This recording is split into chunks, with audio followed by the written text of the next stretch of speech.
Well, the Associated Press, or AP, as you'll see on many articles in mainstream media in New Zealand, is a global news organisation. It was founded way back in 1846, and it's also notably the most used style book used by news outlets of all political affiliations, and it influences how many journalists choose to word and frame various issues. And the Associated Press recently, at the end of last year, put out updated abortion guidelines called an Abortion Topical Guide for Journalists.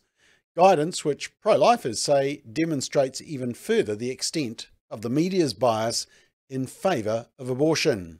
And you will see how they want to change the language to manipulate the narrative. Let's check it out.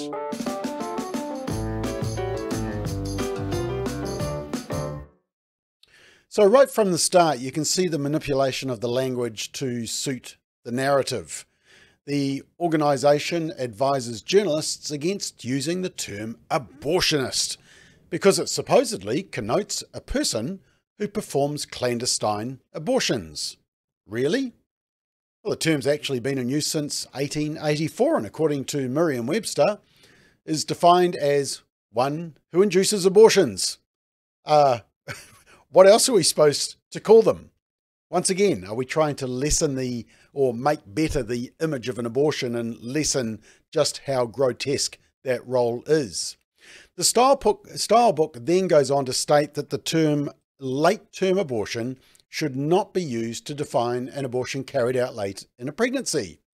And Live Action News, which is the organisation which Lila Rose from the USA set up, and by the way, she's speaking at our forum on the family later this year. Yeehaw. But Live Action News notes that the Associated Press has taken issue with the term late-term abortion, despite the fact that the media has used this terminology for decades to mean an abortion committed late in pregnancy, such as the second and third trimesters. In fact, even abortion business websites themselves have long used that terminology, as have media outlets and the pro-abortion Guttmacher Institute in the US. The American College of Obstetricians and Gynecologists is a pro-abortion entity and it frequently changes the terminology to match its ideology. And that's what AP, the media, are responding to. But even in New Zealand, I mean, someone needs to tell the government website Decide, because on their website it says late is 14 weeks on. 14, even earlier than 20 weeks. Family planning, they talk about second and third trimester abortions are late. They better tell the mainstream media stuff to get it right. Here they are talking about late-term abortions, and they might even need to tell this to pro-abortion politicians like ex-National MP Amy Adams. Difficult, incredibly fulsome attention and recognising it as one of the most difficult decisions they will make in their life, as they do now. Not only do I not think this bill will lead to a flurry of late-term abortions. Oh, hang on. Late-term abortions. Well, according to the Associated Press, they all need to stop saying late-term abortion because the last thing they want to do is tell the truth and put people off killing the unborn child. And then the guidelines go woke on the terms pregnant woman, pregnant people again. Pregnant women or pregnant girls or women seeking abortions, girls seeking abortions is acceptable phrasing. Phrasing like pregnant people or people seeking abortions is also acceptable to include minors or people who have those experiences but do not identify as women, such as some transgender men and some non-binary people. Use judgment and decide what is most appropriate in a given story. Do not use overly clinical language like people with uteruses or birthing people. In other words, they want to kind of dictate the nature of the story. As far as covering pro-life laws, the Associated Press tells journalists to avoid terrible terms, fetal heartbeat and 6-week abortion ban. The guide says advanced technology can detect a flickering as early as 6 weeks when the embryo isn't yet a fetus and it has only begun forming a rudimentary heart. Once again, the American College of Obstetricians and Gynecologists, which has been overtaken by radicals, says it is not accurate to call that a heartbeat. Use the term cardiac activity instead. Well, sorry folks, changing definitions doesn't change facts. In fact, even sites like Healthline in the US acknowledge that it's a heartbeat. Hearing a baby's heartbeat for the first time is an exciting milestone for new parents to be. A fetal heartbeat may first be detected by a vaginal ultrasound as early as 5.5 to 6 weeks after gestation. And this, yeah, I'm pretty sure that's a heartbeat. But hey, I'm not a doctor, but it sure sounds like a heartbeat.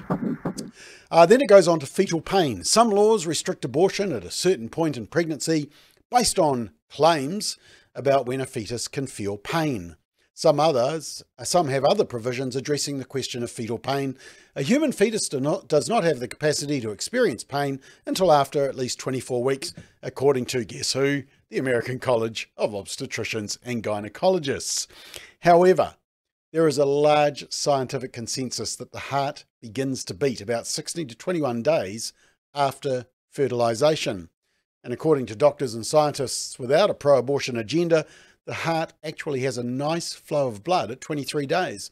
The heart is the first organ to form because without it and its ability to pump blood, the embryo would not continue to grow and develop.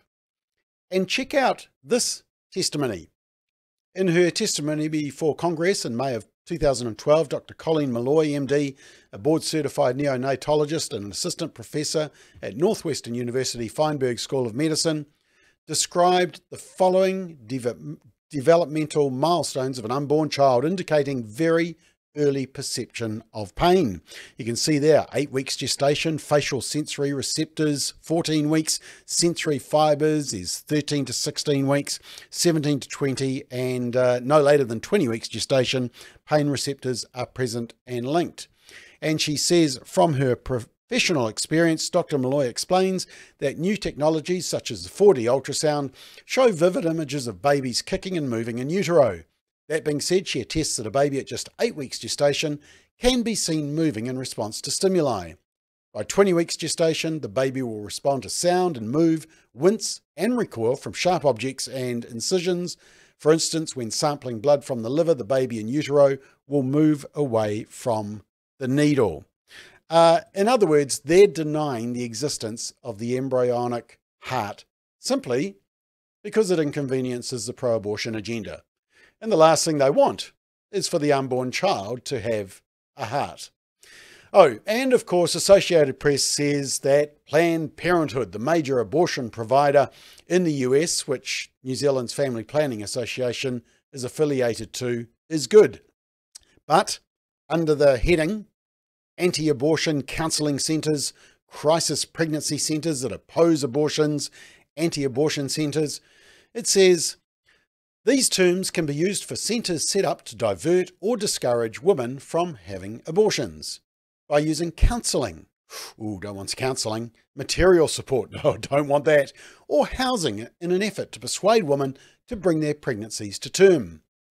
If using the term anti-abortion centre, explain later that these are often known as crisis pregnancy centres with quotation marks, and that their aim is to dissuade people from getting an abortion. When writing about a specific centre, ask what service it provides and what its mission is, and spell that out in the story. Notice that there's no mention that Planned Parenthood's mission is to enable and even encourage abortion, with no other options preferred. But hey, the media might not mention that. And it says, avoid potentially misleading terms such as pregnancy resource centres or pregnancy counselling centres. These terms don't convey that the centre's general aim is to prevent abortions.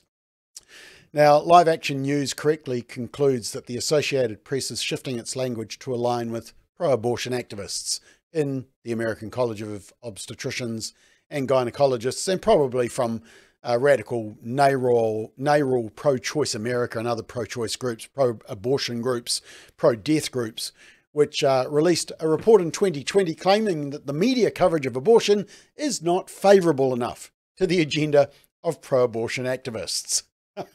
Not favourable enough to abortion? Yeah, right.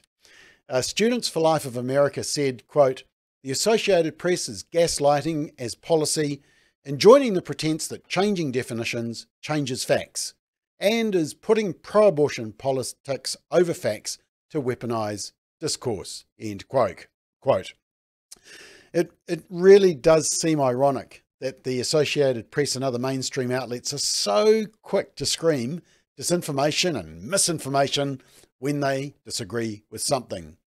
They really need to take a look at themselves for disinformation and manipulation of the language. But if you can change the language, you can change the debate. Don't let them.